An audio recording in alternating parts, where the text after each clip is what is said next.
Rome didn't fall because of barbarians, it didn't collapse because of a single war, and it didn't disappear overnight. Rome collapsed slowly, quietly, almost invisibly. Long before the empire fell, its money had already failed. When people think about Rome's collapse, they imagine invasions, burning cities, and chaos. But empires rarely collapse from the outside first. They weaken from within. And Rome's internal decay didn't begin with politics. It began with money. Because once money loses trust, everything else follows. For centuries, Rome's power rested on one thing: a stable currency. The Roman denarius was trusted across the empire. Soldiers were paid with it. Taxes were collected in it. Trade depended on it. As long as the denarius held its value, Rome functioned. But stability came with a cost. Rome kept expanding. More borders, more soldiers, more wars. And wars are expensive.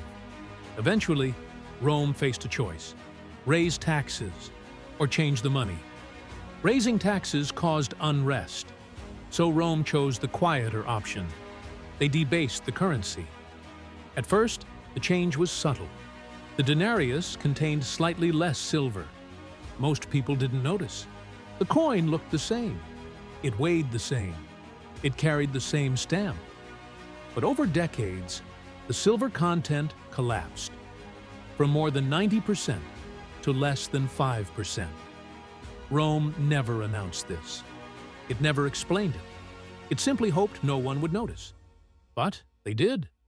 Prices slowly began to rise. Wages stayed the same. Soldiers demanded more pay. Merchants raised prices. Ordinary citizens felt poorer every year. This wasn't sudden inflation, it was slow erosion. And that made it far more dangerous. Because when collapse is slow, people adapt, until there's nothing left to adapt to. As trust in Roman money began to erode, the empire faced a problem it could no longer hide. It needed more money, not wealth, not productivity, just more coins. So Rome did what it had already learned to do. It debased the currency again. More coins were minted, each one worth a little less than the last. At first, this seemed to work. The bills were paid. The army stayed loyal. The system kept moving. But the damage was already done. Because money is not just metal. Money is belief. And belief, once broken, does not return quietly. As confidence in the denarius fell, people stopped trusting prices. Merchants raised them in advance. Soldiers demanded higher wages. Taxes lost meaning. The economy began to fracture. Rome responded the only way it could, by forcing control. Prices were fixed by law. Trades were restricted. Occupations became inherited. You were no longer a farmer or a merchant by choice. You were born into it. Once money failed, freedom followed. The empire became rigid, centralized, brittle. And brittle systems don't bend, they snap. By the time Rome officially fell, its economy had already collapsed. The empire still had armies, still had emperors, still had laws. But none of those things could restore trust. And without trust, an empire is already dead. Rome did not collapse in a single moment. It hollowed out, from the inside. This is where most people misunderstand history. They look for drama, for invasion, for catastrophe. But collapse is rarely loud at first. It begins with accounting decisions, with budget gaps, with promises that cannot be kept. When states can no longer pay their bills, they rarely default immediately. Default is honest, and honesty is politically dangerous. Instead, they change the money.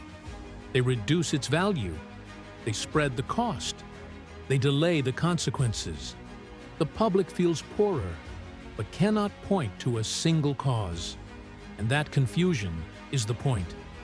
Rome's leaders did not believe they were destroying the empire.